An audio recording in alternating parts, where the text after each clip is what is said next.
¿Qué tal? Buenos días. Es un gusto compartir con ustedes esta jornada. Gracias, Lourdes, por la invitación. Y coincidiendo con la apertura, especialmente para los más jóvenes, uno puede decir es un año para olvidar. No, no es un año para olvidar.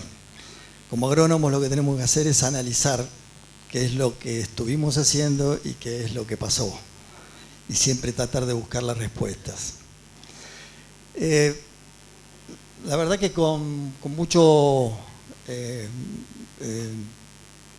digamos, con sorpresa un poco, lamentablemente me toca hablar de trigo en una situación realmente bastante difícil, que realmente el año pasado fue un año muy complicado para el cultivo de trigo en toda la provincia, pero no así con los riegos como estuvo muy tanto de Lourdes recién.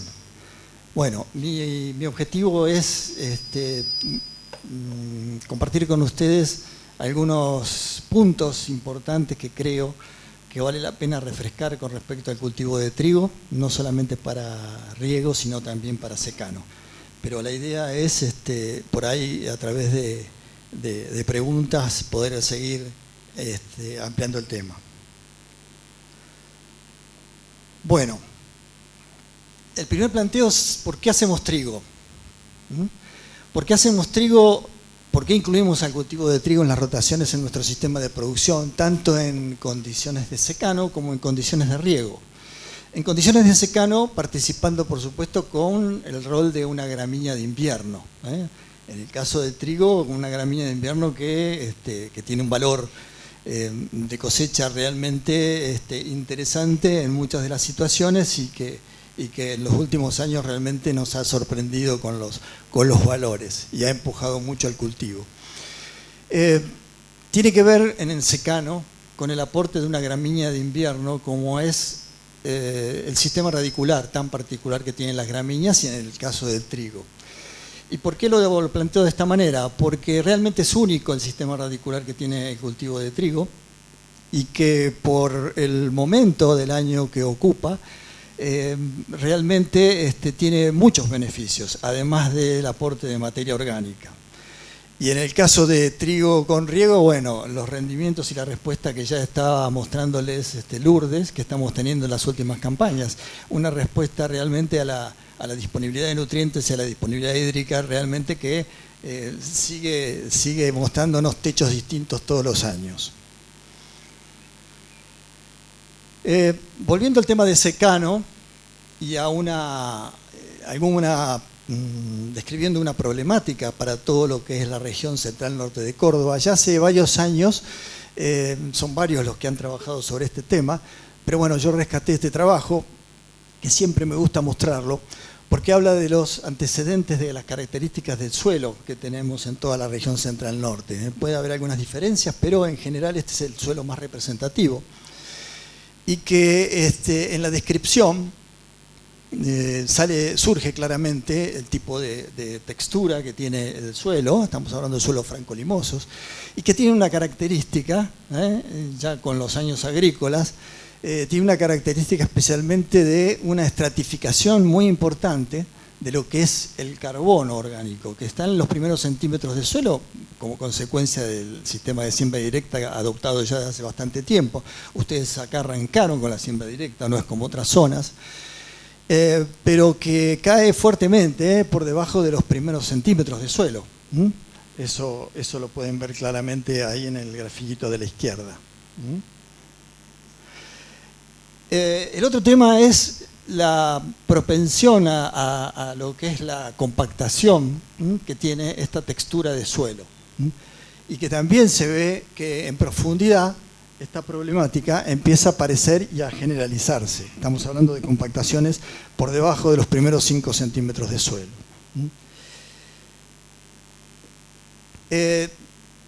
Esta también la he mostrado durante mucho tiempo porque forma parte de resaltar las características favorables del cultivo de trigo.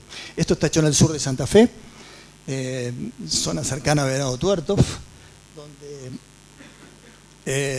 se evaluó lo que es la profundización de raíces, o mejor dicho, la colonización de raíces en una calicata hasta de 2 metros, de trigo, maíz y soja, en situación de suelo compactado y testigo no compactado. Bueno, no lo vamos a hacer demasiado largo, pero fíjense que claramente en el caso del trigo sobre suelo compactado, prácticamente no hay diferencia en lo que es profundización de raíces o colonización de raíces hasta los primeros 50 centímetros con el testigo. Esta es una característica que tiene que ver con ese sistema radicular que yo les mostraba en la foto, muy característico del trigo, pero también tiene que ver con la época del año que le toca a las gramíneas de invierno. Pero ahí es lo que me permite, esto es lo que me permite rescatar la importancia y la relevancia de tener a las gramíneas de invierno incluidas en nuestro sistema de rotaciones. El caso de maíz es notable, bueno, el de soja es conocido, pero el caso de maíz es notable cómo prolifera en los primeros centímetros y inmediatamente va en profundidad a buscar los recursos. Un cultivo que realmente está especializado en el uso de los recursos. Esta foto me encanta también mostrarla porque forma parte de lo que tenemos que evitar.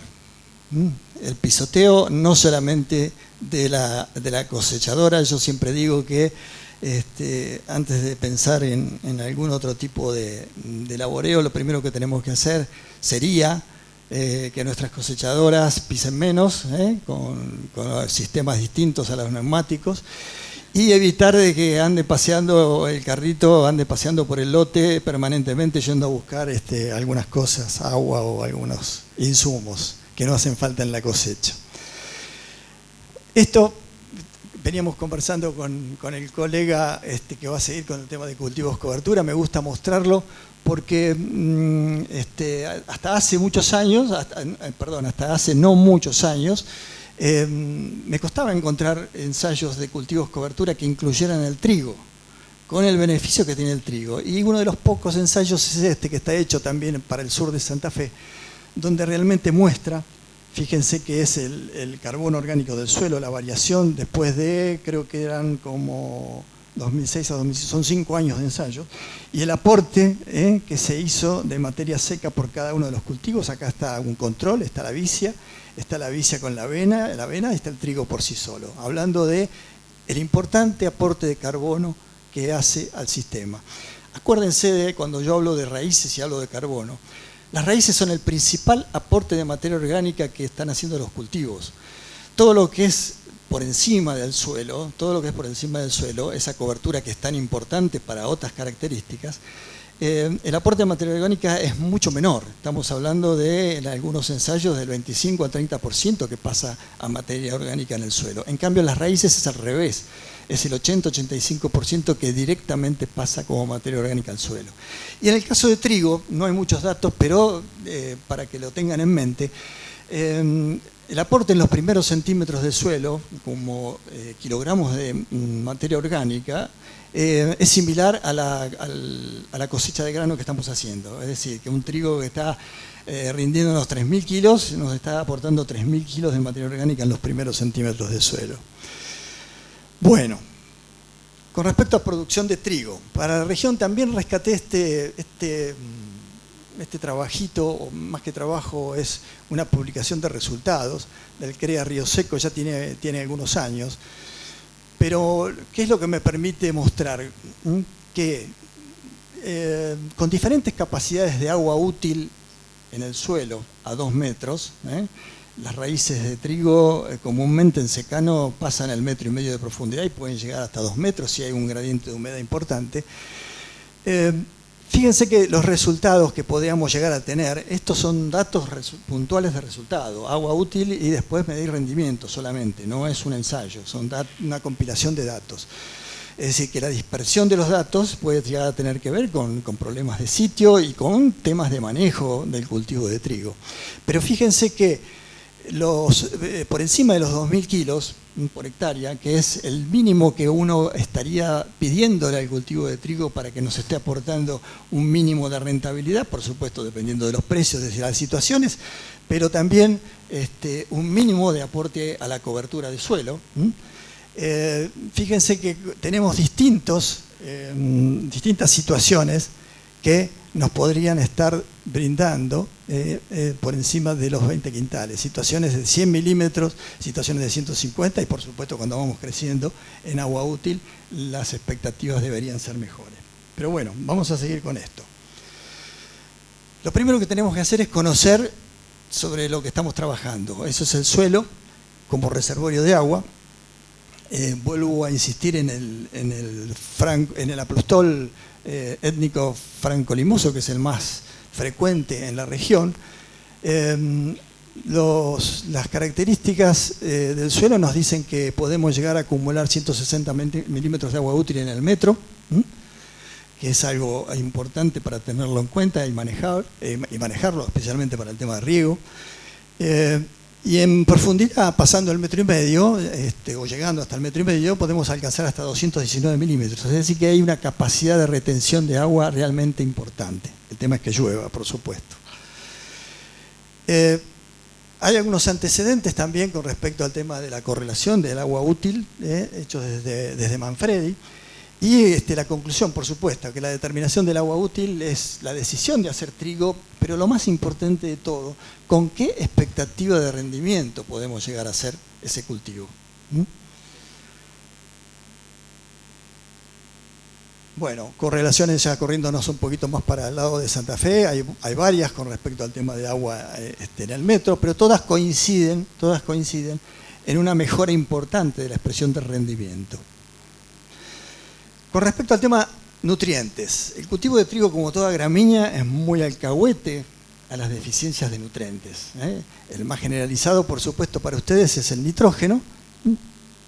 Hay algunas situaciones con fósforo también, contra la sierra, pero y en algunos casos puntuales también lo puede haber.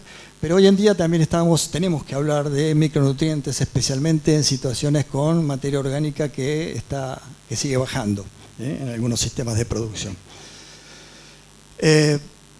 Necesitamos saber cuáles son los requerimientos de los nutrientes de cultivo. Estas tablas están disponibles desde mucho tiempo. Y me gustó el concepto para transmitir con esta transparencia de la gente del sudeste, con gran experiencia en lo que es manejo de nitrógeno, hablando del principal nutriente, porque habla de construir el nitrógeno para rendimiento y proteína.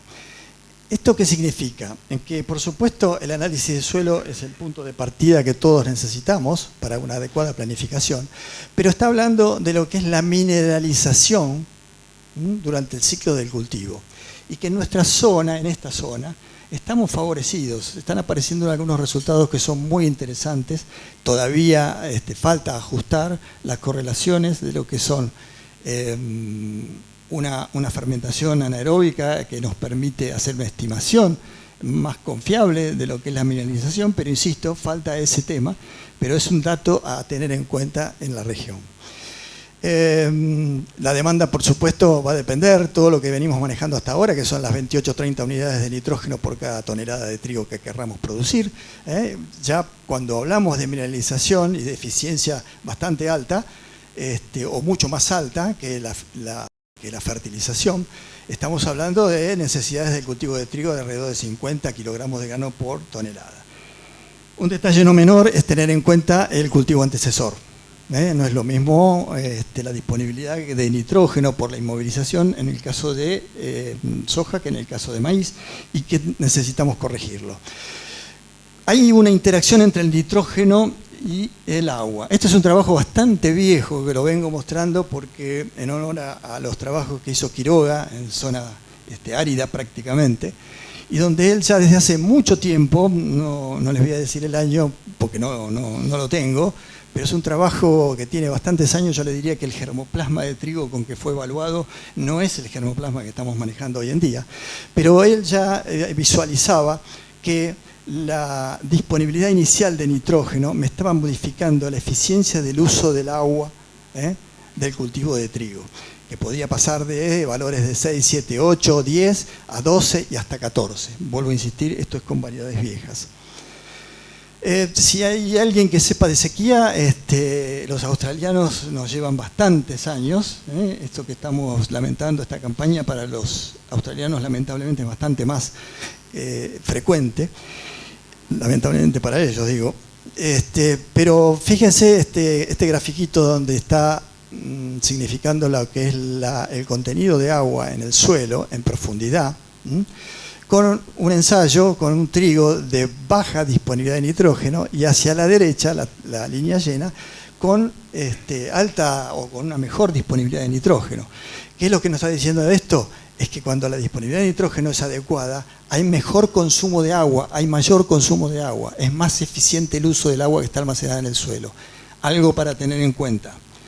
Muchas veces charlamos con Lourdes que el tema ese de hacer el trigo y ver cómo viene para después tomar alguna decisión, eso es empezar mal en el cultivo de trigo en la región.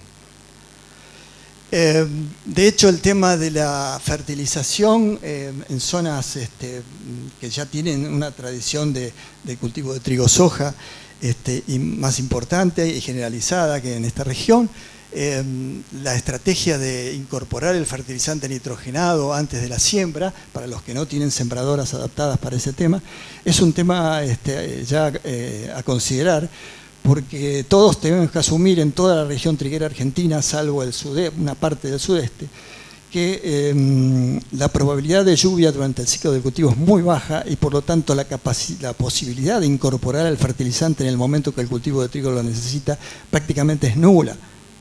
O bajamos mucho la eficiencia del uso. Entonces requiere de incorporación el fertilizante nitrogenado. Muchos están tomando algo más drástico cuando tienen excesos de cobertura, que también ha sido un problema en los últimos años, y aprovechan para incorporar el fertilizante nitrogenado. Bueno, con respecto a eficiencia, ¿cómo estoy de tiempo, Lourdes? 5 minutos, bárbaro. Les voy a mostrar algo que lo saqué de algunas charlas que ya tienen algunos años, 2017, pero fue una de las últimas veces que estuve evaluando eficiencia de uso del agua cerca de aquí. Esto fue en Matorrales y en Oncativo. Fue un ensayo de campo de productores hecho con la agencia del INTA de Oncativo y que tenía una particularidad porque estaba puesto este productor de Matorrales, un productor que venía trabajando con la agencia hace mucho tiempo, es decir, que tenía la rotación trigo-soja dentro de la secuencia trigo-soja dentro de la rotación, fertilizaba, en este caso fue Solmix, 150 kilos o litros, perdón, que lo incorporó antes de la siembra, son las mismas variedades, pero bueno, sin hacer demasiado detalle. Fíjense, el agua útil, 145 milímetros, había un poco más de agua útil en Oncativo, y la lluvia ocurrida durante el ciclo del cultivo, 182 milímetros. Haciendo algo muy grosero, porque nos faltaría acá evaluar el agua que dejó el cultivo de trigo, pero asumiendo que se tomó toda el agua por los buenos rendimientos que hubo, sumando y haciendo la comparación con el rendimiento promedio, estamos hablando de una eficiencia del uso del agua de más de 13 kilogramos de grano por milímetro. Pero si tomamos a las variedades de mejor rendimiento, acá está el viejo y querido Basilio, al igual que el 680, el E620, fíjense cómo mejora esta eficiencia del uso del agua. Se los muestro por qué. Porque hay experimentos que hablan de eficiencias del uso del agua por encima de esto, incluso las de secano en general son muy buenas, por esa capacidad de exploración radicular que yo les mostraba anteriormente, y se puede llegar hasta 20 o 22 kilogramos de grano por milímetro utilizado por parte del cultivo. Es muy importante el tema de cómo consume el nitrógeno el cultivo de trigo a través del ciclo. Esto es importante conocerlo para secano. Ya les dije que hay que fertilizar o incorporar el fertilizante asegurando un mínimo de eficiencia, hacerlo antes de la siembra o durante la siembra. Pero es muy útil saber esto también para las condiciones de riego. Esto es el consumo en kilogramos por hectárea de nitrógeno de un trigo 6 por 3, 18, aproximadamente de 6.000 kilos para arriba. Y fíjense cómo cambia la pendiente de absorción de kilogramos por hectárea por día a partir de lo que es el primer nudo visible. En realidad es a partir del encañado, que es unos días antes de que nosotros veamos el primer nudo visible. Entonces allí es donde nuestro cultivo tiene una tasa de absorción de nitrógeno muy alta y que la debemos estar abasteciendo. Siempre pensando que la urea necesita días para su degradación y quedar en forma de nitratos para que sea asimilable por el cultivo. Bueno, esto es lo mismo con ejemplos de fenología de un Baguette 620. Fíjense que, esto está dado en porcentajes, fíjense que como comienza a partir del primer nudo visible, aproximadamente el 15 de agosto, bueno, y llegamos a lo que es inicio del periodo crítico, ahí el 24 del 9, y lo que es la antesis, el 3 del 10, ya en antesis el cultivo de trigo tiene absorbido el 85% del nitrógeno que absorbe durante todo el ciclo. Entonces tenemos que reflexionar en qué momento queremos fertilizar para tener la mayor respuesta del cultivo de trigo. El famoso periodo crítico del cultivo de trigo fue diseñado a través de un ensayo que ya tiene bastantes años y que fue el punto de partida de la ecofisiología de trigo y de la ecofisiología de los cultivos, en el año 1985, Fischer en el CIMMYT. Fíjense que cómo sufre el número de granos por unidad de superficie en el cultivo de trigo, haciendo centro en la antesis, aproximadamente en un periodo que depende de la temperatura, pero que para nuestra zona podríamos tomarlo como 21 días, unas 3 semanas, y persiste hasta 10 días después. Este es un periodo clave para el cultivo de trigo, para entenderlo y tenerlo en cuenta. En el secano solamente nos tenemos que sentar y poner la velita, pero para el caso de riego es realmente importante. Este es el aspecto que tiene el tallo principal de nuestro cultivo al inicio del periodo crítico. Lo más importante a mirar, el cultivo puede tener 3 nudos, la espiga está en la mitad de la caña, pero la última hoja que está apareciendo, inmediatamente nos damos cuenta que es la hoja bandera, porque está rematando con las aurículas. ¿Sí? Acá está viniendo la espiga. Esto es el comienzo de ese periodo crítico, aproximadamente. Este es el aspecto al comienzo del periodo crítico que debe tener el lote. Tenemos que tener el 95% de intercepción de radiación, tiene que estar maximizada la intercepción de radiación para pensar en un uso eficiente de todos los recursos. Y en condiciones de riego a mí me gusta decir que no solamente no tenemos que ver el suelo, sino que no tenemos que pisar el suelo si queremos maximizar el rendimiento de trigo. Con respecto al agua, rápidamente, si nos queremos comparar con otras zonas, tenemos que tener en claro que hay un concepto que es el déficit de presión de vapor, que tiene que ver la relación del contenido de humedad de la atmósfera con la demanda de la atmósfera en ese momento, que depende de la temperatura, y que hace que el riego que hacemos nosotros sea un poco menos eficiente que el riego de otras zonas con menor temperatura. Eso para que lo tengan en cuenta cuando se quieran comparar con otras zonas. Es importante conocer cómo a través del ciclo del cultivo van cambiando los requerimientos. Todos sabemos que la evapotranspiración es la transpiración cuando cerró el cultivo, que es la que pasa a través de nuestros cultivos, pero no es lo mismo el cierre de cuando está cerrando que cuando está completamente cerrado el cultivo. Ustedes ven que el KC, que es el que tenemos que utilizar para hacer el cálculo de necesidades de nuestro cultivo, el periodo crítico arranca prácticamente con 0,9. Se mantiene durante todo el periodo crítico hasta 1,14 y no baja de golpe, al contrario, sigue subiendo. ¿Esto qué quiere decir? Que si queremos maximizar el rendimiento del cultivo de trigo, tenemos que seguir poniendo a disposición del cultivo una cantidad de agua realmente importante. Es importante tenerlo en cuenta. Hay muchas maneras de medir la evapotranspiración, pero todas son útiles.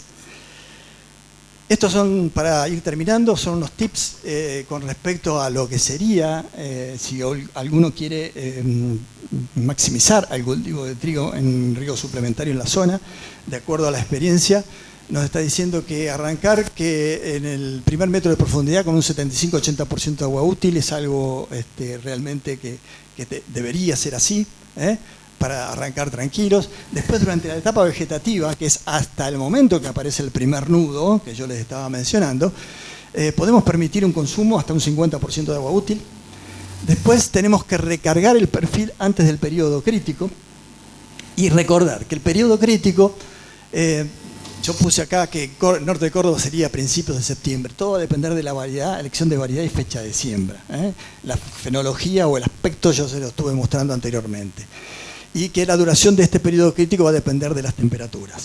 Bueno, ya terminando también, esta es una situación que tuve la suerte de recorrer durante la campaña. Esto es en Esquina, donde realmente se alcanzó una muy buena expresión. Esto fue un basilio, acá están los datos, pero no quiero detenerme demasiado en esto. Hubo un promedio de más de 8.000 kilos de todos estos pequeños círculos que están en línea, pero lo que me pareció interesante resaltar es que cuando estábamos recorriendo veíamos una situación del cultivo realmente muy característica, de una expresión muy alta de rendimiento y que coincide con la superposición de estos dos círculos. Es decir, que fíjense hasta los niveles de rendimiento que se pudo haber alcanzado en ese momento con la disponibilidad hídrica que dio esta superposición. Algo que Lourdes estaba concluyendo en el análisis de campaña, es decir, la respuesta a nutrientes y disponibilidad hídrica de cultivo todavía nos sigue sorprendiendo. Bueno, y estas son características varietales que después las podemos llegar a conversar. Pero no quiero dejar de subrayar este tema. Si hay una enfermedad, por suerte en las últimas 3 campañas yo le diría que las enfermedades han desaparecido. Pero si hay una enfermedad que tenemos que respetar, especialmente en condiciones de riego, estoy hablando, es la roya negra o roya del tallo. Esto no es un cultivo de secano, por supuesto que nos permite ver fácilmente, pero ustedes imagínense que este problema, esta enfermedad, aparece después de la estación. Y en un trigo estamos maximizando rendimiento y que llega a la altura del cinturón, no llega a la altura del cinturón, es muy difícil controlar o frenar esta enfermedad por la incidencia que tiene sobre lo que es tallo y hojas. Entonces, respetemos la susceptibilidad a esto con respecto a la elección de variedades. Listo, gracias. Bueno, Jorge.